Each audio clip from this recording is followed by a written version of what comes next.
삶을 살아가면서 한 번쯤은 인생에서 정말 소중한 것이 무엇일까 하는 질문 앞에 서게 되는 것 같습니다. 세상 정말 빠른 것 같습니다.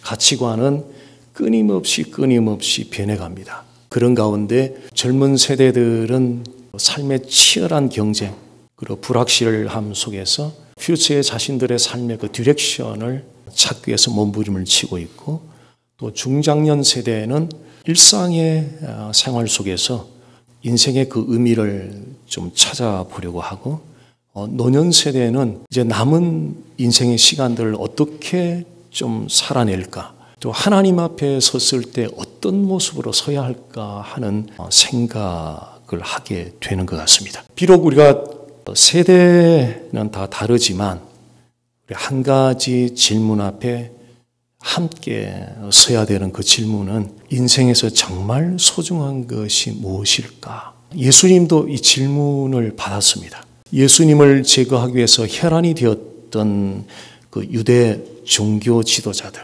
특히 바리새인, 율법사가 질문을 했습니다. 율법 중에서 가장 큰 계명이 무엇입니까? 이 질문은 인생에서 정말 소중한 것이 무엇인가라는 질문과 맥을 같이 합니다. 이 질문에 대한 예수님의 그 앤서를 통해서 비록 우리는 세대는 다르지만 우리 함께 인생에서 정말 소중한 것이 무엇인지를 좀 깨닫고 우리의 삶에 적용할 수 있는 그런 시간이 되기 바랍니다. 먼저 율법사의 질문에 대한 예수님의 앤서를 함께 살펴보겠습니다. 37절, 39절 오늘 읽었던 본문 말씀입니다. 예수님께서 하셨던 말씀만 제가 읽겠습니다. 내 마음을 다하고 목숨을 다하고 뜻을 다하여 주 너의 하나님을 사랑하라. 내 이웃을 내 자신같이 사랑하라. 지금 예수님의 대답을 보시면서 이 대답 안에 몇 개의 계명이 담겨 있다고 생각하는지요? 몇 개 계명이 있다고 생각하는지요? 벌써 제가 대답을 드렸네요. 이렇게 들다 보니까 이렇게 되어버렸네요. 2개 계명이 있어요. 2개. 진짜 정말 2개일까?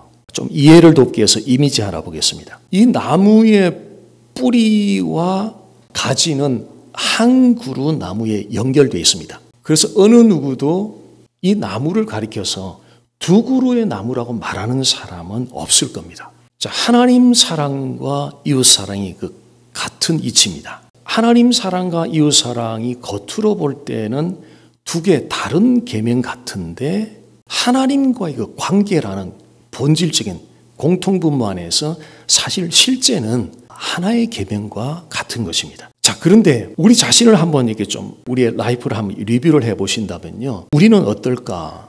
하나님 사랑과 이웃 사랑이 정말 하나로 지금 연결되어 있을까? 아니면 지금 분리되어 있을까? 한번 우리 자신에게 한번 질문을 던져보는 거죠. 제가 이 질문을 드리면서 상당히 답하기 어려울 거라고 짐작을 했죠. 정말 답하기 어렵죠. 저도 설교를 작성을 하다가 이 질문을 이렇게 만들면서 저도 답을 할 수가 없어서 한참 주저했어요. 다음 문장 넘어가기까지 한참 주저하고 머뭇거린 그 시간이 있었습니다. 그럼에도 우리 모두가 함께 하나님 사랑과 이웃 사랑, 이 말씀을 좀 나누고 싶은 것은 하나님 사랑과 이웃 사랑이 실행되지 아니하면 우리가 하는 그 모든 행위와 수고와 그 어떤 기독교적인 모든 액티비티들이 하나님과는 아무런 상관이 없는 액티비티가 된다는 거죠. 자, 이미지 하나 좀 보십시오. 항아리 밑에가 깨졌습니다. 깨진 항아리에 물을 계속 부어요. 그럼 어떻게 되죠? 항아리에 물이 쌓이면 다 빠져나가 버리는 거죠. 소위 헛수고하는 거예요.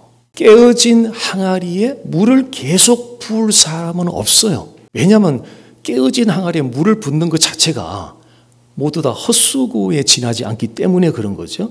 그런데 하나님 사랑과 이웃 사랑이 실행되지 않을 때 우리가 하나님을 위해서 행하는 모든 활동들이 하나님과는 아무런 상관이 없다는 이 사실에 대해서 어쩌면 우리는 상당히 무디지 않은가, 너무나 덤덤하고 어쩌면 당연시하고 너무 무딘 경향이 있다는 걸 생각해 보았습니다. 그런데 그런 무딘 경향을 화들짝 일깨워주는 말씀이 있습니다. 고린도전서 13장 1절에서 3절입니다. 내가 사람의 방언과 천사의 말을 할지라도 사랑이 없으면 소리나는 구리와 울리는 꽹과리가 되고, 내가 예언하는 능이 있어 모든 비밀과 모든 지식을 알고 또 산을 옮길 만한 모든 믿음이 있을지라도 사랑이 없으면 아무것도 아니요. 내가 내게 있는 모든 것으로 구제하고 또 내 몸을 불사르게 내줄지라도 사랑이 없으면 내게 아무 유익이 없느니라. 한마디로 이 사랑이 실행되지 않으면 nothing이라는 말씀이죠. 아무 유익이 없다는, 하나님께도 영광이 안 되고 나에게도 유익이 없고 다른 사람에도 유익이 없다는 이야기가 되는 거죠. 이 사실을 우리 한번 마음에 깊이 좀 새겨 보시지 않겠습니까? 하나님 사랑과 이웃 사랑이 없이 행하는 그 모든 행위들이 헛수고에 지나지 않는다는 이 사실로 인해서 좀 이 사실이 우리의 마음의 경각심을 불러일으키기에 좀 충분하다는 생각이 들지 않습니까? 결국은 회복의 본질은 결국 하나님 사랑과 이웃 사랑에 달려있다는 것을 살펴보게 됩니다.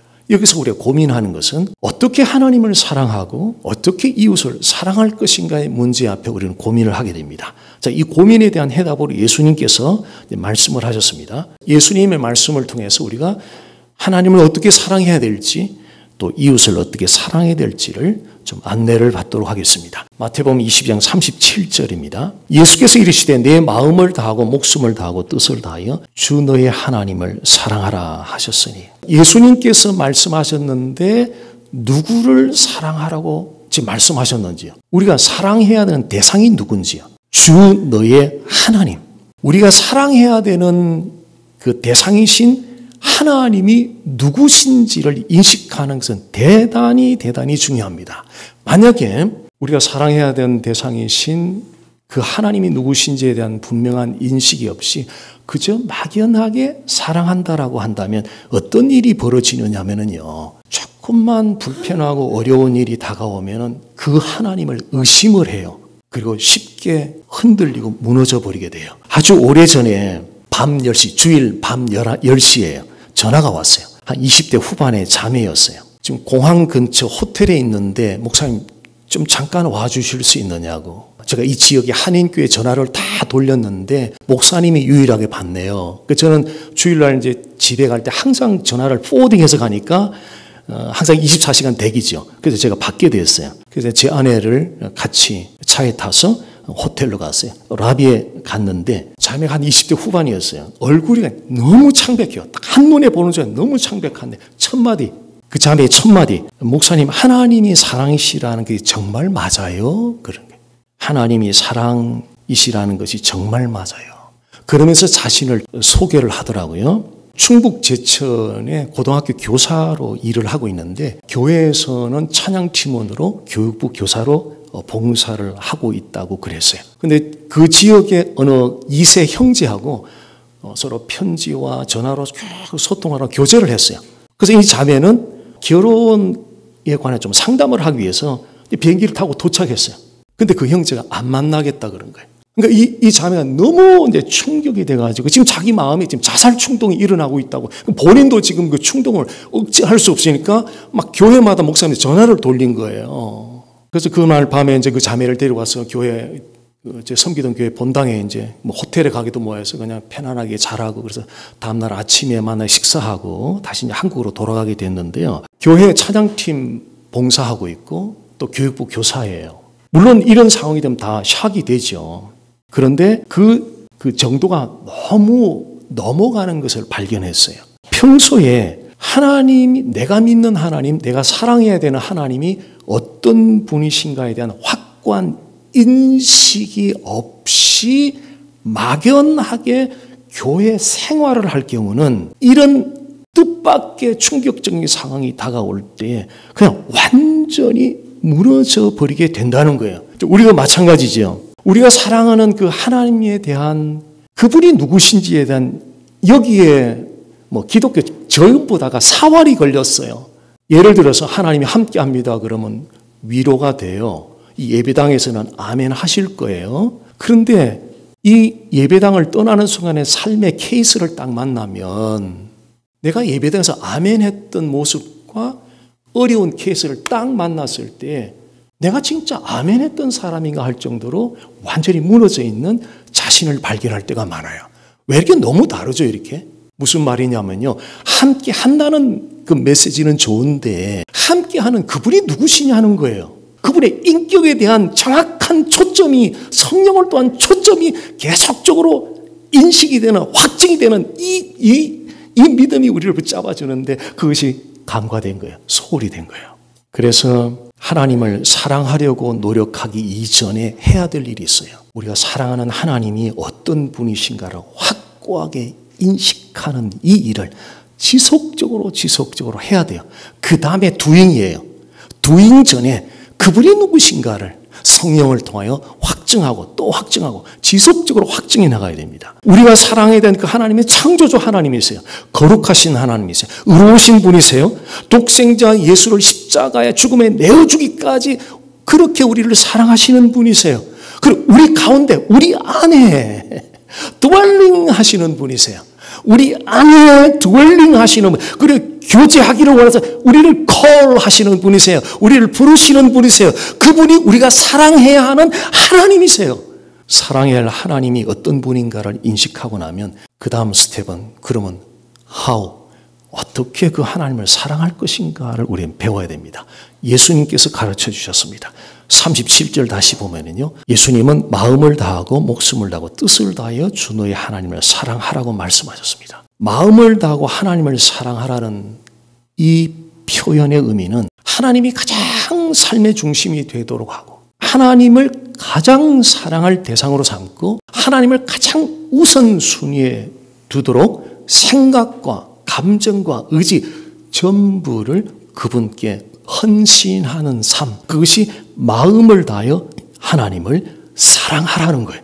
하나님이 가장 센터, 중심이 되고 내가 사랑하는 대상이 하나님이 최고 사랑하는 대상이 되고 모든 일의 우선순위에 있어서 그 하나님이 가장 우선순위가 되도록 생각과 감정과 의지, 전인격이 그분께 헌신하는 삶, 그것이 바로 마음을 다하여 하나님을 사랑하라는 것입니다. 자, 깊은 밤 망망대에 선장이 있었습니다. 별빛도 잘 안 보일 캄캄해요. 그 가운데 등대에 불빛 하나만 있어요. 이 선장이 의지하고 찾는 것은 등대의 불빛입니다. 그 등대의 불빛에 따라 향로를 결정하죠. 왜냐하면 그 등대의 불빛을 따르지 않으면 배가 난파당할 수 있거든요. 하나님을 삶의 중심에 모시고 그분의 뜻에 따라 모든 삶의 방향과 우선순위를 결정하는 것. 하나님을 삶의 중심에 모시고 그분의 뜻에 따라 삶의 모든 방향과 모든 우선순위를 그분의 뜻에 따라 결정하는 것. 이것이 마음을 다하여 하나님을 사랑하라는 의미이고요. 더 쉽게 요약을 하면 내 삶 전체가 하나님의 뜻에 맞추도록 조율시키라는 거, 얼라이먼 시키라는 거예요. 하나님의 뜻에 내 삶 전체가 맞추도록 얼라이먼, 조율시키라는, 이것이 마음을 다하여 하나님을 사랑하라는 의미다. 두 번째, 목숨을 다하여 하나님을 사랑하라. 이것은 가장 귀한, 우리 사람에게 가장 귀한 목숨을 내어놓기까지 각오를 하고 사랑하는 거. 우리가 존재하는 이유가 하나님을 사랑하기 위해서입니다.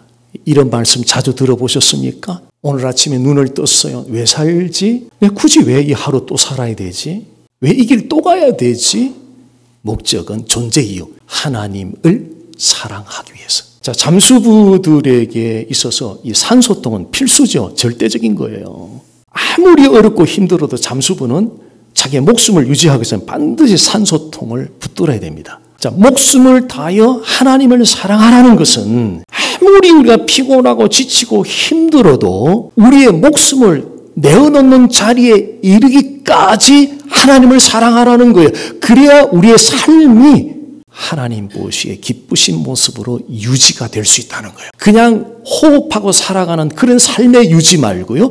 하나님이 기뻐하시는 모습으로 삶이 유지되는 것은 하나님을 이것 없이는, 하나님을 사랑함이 없이는 내 삶이 하나님이 기뻐하는 모습으로 유지될 수 없다는 간절한 마음으로 내 목숨을 내어놓는 그 자리에 이르기까지 하나님을 사랑하는 것. 이것이 바로 목숨을 다하여 하나님을 사랑하는 것입니다. 세 번째, 뜻을 다하여 하나님을 사랑하는 것은 나의 에너지, 노력, 행동, 자원, 능력 모든 것을 총동원하여 사랑하라는 것입니다. 자, 어느 올림픽 선수가 메달을 목표로 열심히 훈련에 매진합니다. 시간도 그의 모든 친구 관계도 다 뒤로 미루고 훈련에 집중합니다. 다 쏟아붓습니다. 피곤하고 힘들어서 그만둘까 하다가도 자기가 왜 이 여정에 들어왔는지를 다시 상기하면서 포기하지 않고 또 그 훈련에 매진해 갑니다. 뜻을 다하여 하나님을 사랑하라는 이 말씀은 우리가 가진 모든 자원들, 시간과 은사와 그 외 모든 스펙, 그 다음에 모든 물질에 이르기까지 그 모든 것들을 하나님을 위해서 드리는 상태. 비록 피곤함이 몰려올지라도, 비록 어려움이 몰려올지라도 최선을 다해 그 모든 것들을 하나님께 offer해 드리는 것, 드리는 것. 그것이 바로 뜻을 다하여 하나님을 사랑하라는 의미입니다. 마음과 목숨과 힘을 다하여 하나님을 사랑하는 것은 하나님을 중심에 두고 이분을 생명의 근원으로 생각하고 이 하나님을 삶의 최고의 우선적인 가치로 생각하며 우리의 전인격, 생각과 감정과 의지 전인격을 동원해서 하나님을 사랑하는 것. 이것이 바로 마음과 목숨과 뜻을 다하여 하나님을 사랑하라는 의미입니다. 자, 이를 위해서 우리가 날마다 remember하고 확증해야 되는 것이 있는데 그리스도와 함께 죽었다는 사실을 십자가를 날마다 기억하고 묵상하고 확증하셔야 됩니다. 이 확증이 날마다 이어질 때 홀리 스피릿이 성령께서 우리 안에 그리스도의 생명을 부어주면서 그 생명이 우리의 능력이 되어서 우리는 그 하나님을 마음을 다하고 목숨을 다하고 뜻을 다하여 사랑할 수 없는데 성령이 부어주시는 그리스도의 생명으로 말미암아 우리가 마음과 목숨과 뜻을 다하여 하나님을 사랑하게 되는 자리에 이르게 되는 것입니다. 이제 하나님을 사랑하는 것에 의해서 이웃을 사랑하는 것에 대해서 살펴보겠습니다. 39절입니다. 둘째도 그와 같으니 내 이웃을 내 자신같이 사랑하라 하셨으니 내 이웃을 내 자신같이 사랑하는 말씀을 들을 때 지금 어떠세요? 느낌이 어떠세요? 부담되지 않으세요? 저는 정말 부담돼요. 이 말씀 대할 때마다 부담돼요. 정말 부담스러워요. 피하고 싶고요. 우리는 이 말씀을 좀 실천해 보려고 많은 노력을 했다고 생각해요. 근데 할 때마다 실패하다 보니까 우리가 이미 결론을 내려버렸어요. 우리는 이 사랑을 못하는 사람이다. 불가능이다, 이거는. 단념을 해버렸어요. 이거는 성경 속에 있는 하나의 문구지, 이건 실제 라이프에서는 이게 impossible, 불가능한 일이다. 어쩌면 우리가 단념하고 살아가고 있는지도 몰라요. 그럼에도 오늘 이 말씀 앞에 우리가 정말 진지하게 서야 되는 이유는 이것이 없이는, 사랑이 없이는 우리 아버지 하나님이 가장 간절하게 기다리는 성령의 fruit, 열매를 맺을 수가 없어요. 사랑이 없으면 기쁨의 열매 못 맺어요. 사랑이 없으면 화평의 열매 못 맺어요. 사랑이 없으면 오래 참음의 열매 못 맺어요. 사랑이 없으면 자비의 열매 못 맺어요. 사랑이 없으면 양선의 열매 못 맺어요. 사랑이 없으면 충성의 열매 못 맺어요. 사랑이 없으면 온유의 열매 못 맺어요. 사랑이 없으면 절제의 열매를 못 맺어요. 자, 이쯤 되면 그래, 이제는 사랑하며 살아야겠다라고 다짐을 하는 생각이 들 가능성이 높습니다. 그런데 문제는 생각은 하는데 실제로 실행될 가능성이 매우 낮다는 거예요. 이 말씀을 들으면 그래, 정말 내 이웃을 내 자신 사람을 살아야지라고 결심하는 마음이 분명히 생길 거예요. 근데 문제는 지금 이 시간에 결심하는 것에 비해서 실제로 현장에서 이게 프랙티스가 안 된다는 거예요. 이게 우리가 함께 고민하는 지금 문제예요. 마음으로는 사랑해야지 하는데 불편한 사람이 저 멀리서 파킹에서 차에서 내리기만 해도 본능적으로 우리 안에 있는 죄성은 어떤 반응을 보이는지 아세요? 제 얼굴을 한번 보세요. 내가 불편한 사람이 저기 와요. 그럼 고개가 저절로 돌려져요. 아담이 선악과를 먹은 이후에 죄를 지은 다음에 죄가 들어오고 나니까 하나님이 찾아갔어요. 아담을 불러 첫 번째 반응. 그러니까 씬이 들어오고 첫 번째 반응이 뭔지 아세요? 낯을 피한지라. 얼굴을 피했어요. 다시 말하면 너하고 내가 지금 릴레이션이 브로큰됐다는 사인이에요. 우리 안에 씬이 들어오고 나서 그 사인이 나타나기 시작한 거예요. 결국은 내 이웃을 내 자신같이 사랑하는 이 문제, 우리가 이웃을 우리 자신같이 사랑하지 못하는 이 문제는 결국 성격의 문제가 아니라는 거죠. 죄의 문제라는 거예요. 죄의 문제라는 거예요. 죄는 억제, 컨트롤 눌러서 억제시킬 이게 해결책이 아니라 죄는 반드시 죽여야 돼요. 죄는 반드시 죽여야 돼요. 죄는 컨트롤 억제시키는 것이 아니고 그 억제되는 건 언제가 되면 뚜껑이 살짝 열리면 우리도 조절되지 않는 모습으로 폭발하게 됩니다. 죄는 반드시 죽여야 되는 대상이에요. 억제시키는 대상이 아니에요. 이미지 하나 보십시오. 왼쪽에는 산에 와일드 파이어가 이제 막 시작됐어요. 조금 불 붙기 시작했는데 저 불을 진압하지 않으니까 오른쪽 보세요. 산 전체가 다 타버렸어요. 죄는 마치 타오르는 불과 같아요.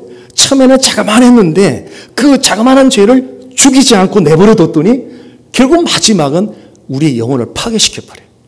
영혼만 파괴시키는 것이 아니라 사람 관계를 파괴시키고 결국 삶에 이렇게까지 파괴가 돼버려요. 그런데 우리의 결심과 도덕적인 노력으로는 죄를 못 죽인다는 거예요. 우리의 힘으로 죽일 수 있으면 얼마나 좋겠어요. 근데 그게 안 된다는 거예요. 이웃을 자신같이 사랑하기 위해서는 반드시 죄를 죽여야 되는데 이웃을 내 자신같이 사랑하지 못하게 하는 것은 나의 못난 성격 때문이 아니라 내 안에 활동하고 있는 씬, 죄가 이웃을 내 자신처럼 사랑하지 못하게 하는 거예요. 그러면 이 죄를 죽여야만 우리 형제들을 내 자신같이 사랑하게 된다는 결론이 나오는 거예요. 그러면 어떻게 죄를 죽여요? 정말 힘들어요. 정말 힘든 일이 죄를 죽이는 일인데 죄를 죽이는 길이 있는데 대표적인 방법이 이런 방법이에요. 내 이웃을 내 자신같이 이렇게 읊조리는 동안에 성령이 내면에서 무슨 작업을 하느냐면요.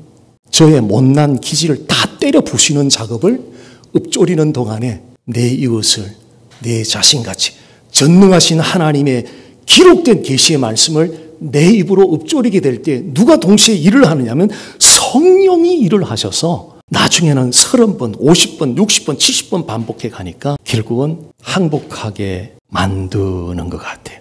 자, 이 관계를 조금 더 이해를 돕기 위해서 좀 설명을 드리겠습니다. 거듭난 그리스도인들 안에 죄가 여전히 활동을 해요. 거듭나는 순간에 죄가 완전히 떠나버린 것이 아니라 우리 안에 계속 액티브하게 활동을 하고 있어요. 그러니까 죄가 활동하다 보니까 우리의 셀프, 자아의 벽이 이렇게 두꺼워지는 거예요. 이렇게 두꺼워지니까 콘크리트 방음벽이 설치되어 있는 곳에는 소리가 이게 흡수가 안 돼요. 안 들어와요. 딱 그 콘크리트 방어벽이 차단시키기 때문에 씬이 계속 활동하니까 우리의 자아가 계속 벽이 두꺼워졌어요. 근데 그 말씀 분명히 다 아는데 다 알아 벌써 다 알아 옛날에 다 알아 하는데 여기에 말씀이 스며들어오지 않으니까 워킹이 안 되는 거예요. 머리로는 하는데 프랙티스가 안 되는 거예요. 그런데 이 말씀을 어느 말씀이라도 읊조리면 내 이웃을 내 자신같이 이것을 계속 읊조리면 나는 내가 상처받았다고 생각했는데 계속 읊조리다 보니까 상처받았다는 그 팩트 자체가 제가 제 자신에게 미닝을 두고 있는 제 자신을 발견했어요. 제 자신을 어느 정도 딱 보호하고 싶은 미닝을 두고 있는 자리가 있는데 거기를 탁 건드리니까 이게 상처가 된 거예요. 근데 내 자신같이 계속 읊조리는데 저 자신에게 미움을 뒀던 걸 성령이 다 밀어버렸어요. 제 자신에게 의미를 둔 걸 성령이 다 밀고 나니까 상처됐다는 것 중에 다 날아가 버린 거예요. 그리고 자연스럽게 조금씩 이웃을 내 자신까지 사랑해내기 시작하는 생각에서 말에까지 제 자신을 발견하게 되었습니다. 이 이웃을 자신같이 사랑하라고 하는 것은 어떤 방법으로도 불가능합니다. 도덕적으로 설교 강단에서 1000번, 1억 번을 선포해도 그렇게 두두두 해서는 impossible. 기독교는 종교가 아니고요. 율법이 아니고 복음이거든요. 그게 바로 복음의 중심은 하나님과의 관계예요. 상처난 그 부분들이 결국 하나님 관계에서 해결이 되지 상대방의 어떤 것으로 인해서 해결될 길은 예수님 오기 전에 일어나지 않아요. 결국 하나님과 나와의 관계 속에서 해결이 됐을 때 그 문제가 해결되는 것을 경험하게 된다는 거죠. 옛날에 개역 한글에서는 묵상이라고 했던 구약성의 특히 시편의 말씀들이 개역 개정하면서 학자들이 원어에 보다 더 가깝게 번역을 했죠. 그래서 읍조림이라고 번역을 했습니다. 웨스트민스터 소요리 문답 첫 번째 문항은 사람의 근본되는 목적이 무엇이냐 질문합니다. 거기에 대한 대답은 하나님을 영화롭게 하고 그 하나님을 영원토록 즐거워하는 것이다. 즉 하나님을 즐거워함으로 하나님을 영화롭게 하는 것이 우리의 인생을 사는 근본 이유라는 그런 뜻입니다. 그럼 어떻게 하나님을 즐거워할 수 있을까요? 누군가를 사랑할 때 마음이 즐겁잖아요. 누군가를 사랑할 때 마음이 즐거워요. 우리가 하나님을 사랑할 때 하나님이 내 안에서 즐거워져요. 종교적인 의식 속에서는 아무리 오랜 세월 종교적인 의식을 행해도 하나님의 즐거움은 테스트할 수가 없어요.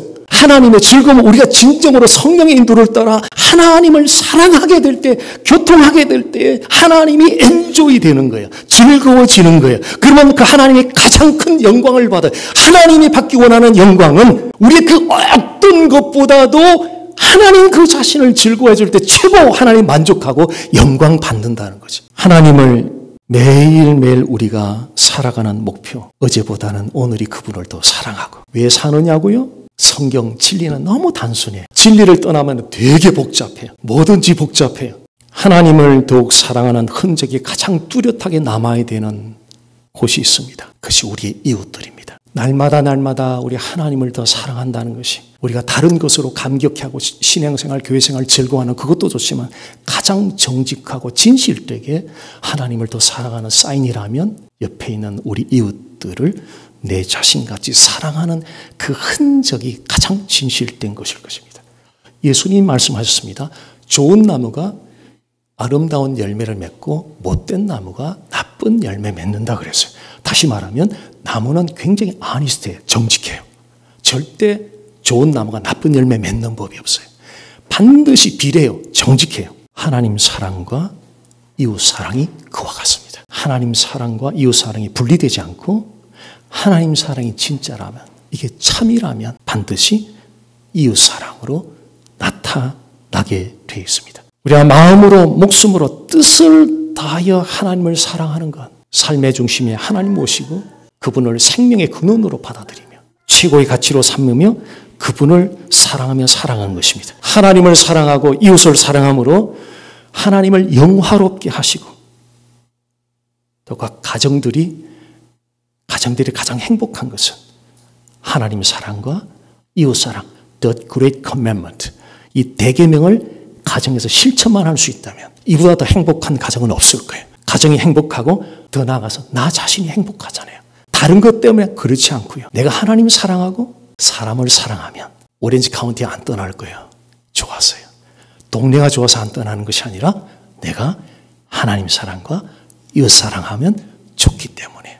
이 하나님 사랑과 이웃 사랑 대계명의 말씀이 오늘 이 말씀을 들은 것도 제가 실제적으로 어떻게 가능하게 할지에 대해서도 나눴습니다. 삶 속에서 실제로 한번 읍조림을 통해서 사랑할 수 없는 그런 대상이 만날 때마다 사랑하려고 노력 딱 중단하시고요. 100번에도 100번 실패해요. 혹시 되더라도 그는 셀프 라이처스네스, 자기 의를 쌓기 때문에 하나님과 충돌을 일으킵니다. 그래서 노력하려는 동작 잠깐 중단하시고 읍조리십시오. 먼저 내 안에 있는 사랑하지 못한 그 요소를 성령이 씬을 죽여줘야 돼요. 내 자신같이 내 귀에 들리는 때마다 성령이 계속 월킹을 해요.